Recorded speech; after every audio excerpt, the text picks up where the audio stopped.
Siyempre, basketball talk muna po tayo. Kasi siyempre, katulad ng headline natin, baka hindi nyo alam na yung mga professional players na ito na ilalabas natin, if feature natin, meron pong NCAA roots. Of course, we know all about Scottie Thompson and his roots with Perpetual. Robert Pollock, kakagraduate lang.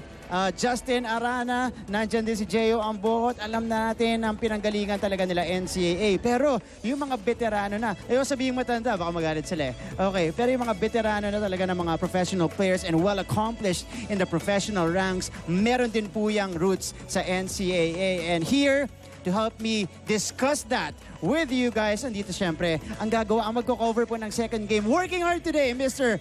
Pure Business and Pleasure, Anton Rojas. Welcome back to Game 1, brother. Hey, let me shake your hand first. Okay. Because I'm gonna welcome you to the club.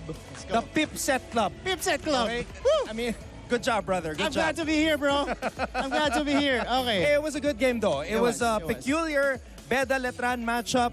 But, you know, even though they were at the bottom of the team standings, as we said, whenever these two teams face off here in the NCAA, it's always going to be a good one. Yeah, it's a different flavor. Yep. Always. Talagang may rivalry in play pagdating na sa San Beda and Letran. Okay, but let's talk about basketball this time around. And you're very familiar with these players, Anton. Let's start with the Blur.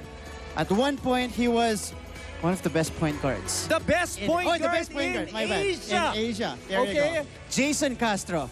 Okay. He was from PCU. He was playing here in the NCAA during the time of Bo Belga, Rob Sands, Coach Ato Tolentino, and let's not forget one of the guys I drafted during our draft during the basketball season, Gabby Espinas. That was a powerhouse team. But nobody thought that Jason Castro would become the best point guard in Asia. But he did, and he played for so many years for Gilas Pilipinas, and he's definitely one of the guys at the top of my head when I think of the greatest players to have played here in the NCAA and made an impact in Philippine basketball. That's right. Oh man, that's a high honor to be called the best point guard in Asia. Sa dami ng mga galing, you got the Iranian teams, South Korean teams, but with all of that, Jason Castro, especially with that team that was sent to the World Cup, that epic win against South Korea, the Blur rose to the occasion, and he was in the moment. He embraced it, and he was given that role of a leader by Coach Chot. He took it upon himself to bring the Philippines back to the World Cup. Yeah, you mentioned that epic win against South Korea. The shot heard all around Asia by Coach Jimmy Alapag. What's very impressive to me is that that team had Jason Castro, Coach Jimmy Alapag, and another guy na galing NCAA, L.A. Tenorio recently. Man, this guy, an Ironman, 700 straight games? 700 straight games in the PBA. My goodness. He's not the type of guy, I mean, just physically. If you look at him physically, he's not somebody that you would think played that long consecutively. Right. I mean, hindi naman siya mukhang RoboCop or anything, but it's just a testament that how he takes care of his body. Basketball is not bodybuilding. Right. It's about eating right. It's about staying disciplined. And that's what L.A. Tenorio is all about.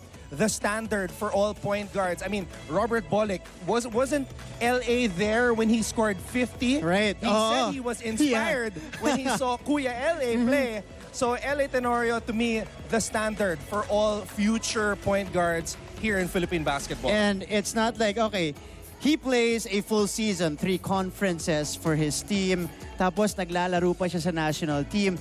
This is full-on responsibility of being a basketball player in the Philippines for Kuya L.A. Tenorio, and he continues to deliver and not miss games. Very comparable yung durability nito kay LeBron James. Diba? Grabe mag-alaga sa katawan. Brother, I want to add, hopefully soon, we cover him here in the NCAA as Coach L.A. Tenorio. I'm not saying na gusto ko na matapos yung basketball career niya, but we've seen him already on the bench of Letran. It seems like they're grooming him for his next career. I wouldn't be shocked if he became a coach here in the NCAA. Crossing my fingers. Yeah, he's been an assistant for the last couple of seasons for the back-to-back champions sa Colegio de San Juan de Letran Knights. That is Kuya L.A. Tenorio for you guys. But from one legend to another, and a man that we know very well dito sa broadcast panel natin, dati natin kasama sa broadcast panel dito sa NCAA, the Rain Man, Mr. Ren Retualo. So, katulad ni L.A. Tenorio, nanggaling din siya sa Red Cubs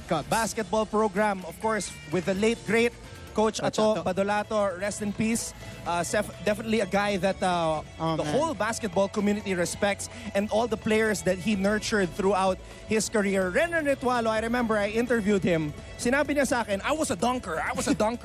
When he was in the NCAA, he was stressing, I was a dunker. But he became the greatest shooter of all time in collegiate basketball. I mean, look at this picture right here. Look at all the good times we shared. You got Ren, you got myself.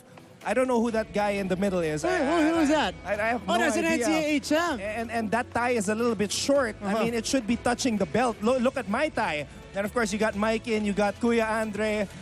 That's the normal Mikey, no, not wearing a tie. Oo nga. That kayo meron. Okay. But that's Kuya Ren for you. One of the greatest shooters, the greatest shooter in collegiate basketball. In collegiate basketball, brought many championships for the green and white. Okay.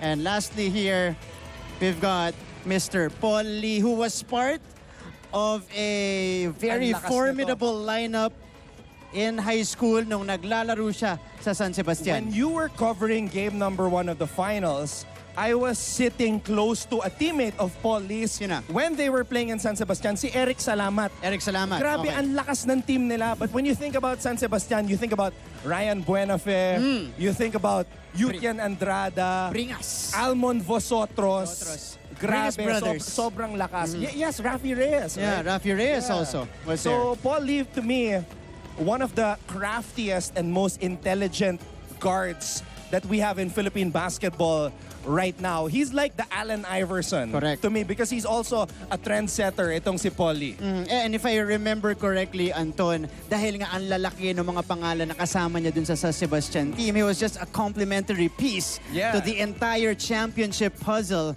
for San Sebastian that time. And then in college, he emerged as one of the stars. Okay. I agree, and that just goes to show that as long as you're here in the NCAA and you're part of a winning team like San Sebastian, even though you were not the star in that particular team, things can change in the pros, because alam naman natin dito sa NCAA, pag nakatanggap ka ng bola, the floor is yours. The floor is yours. It's up to you to show off your creativity and skill, and that applies when you move on to the next level. There you go. Well said, Mr. Pure Business and Pleasure. Anton Rojas, thank you so much for joining us here, brother. You never let go of the pleasure. I know, I won't. And I won't ever let go of it, because you got me started already, so I'm gonna keep it going.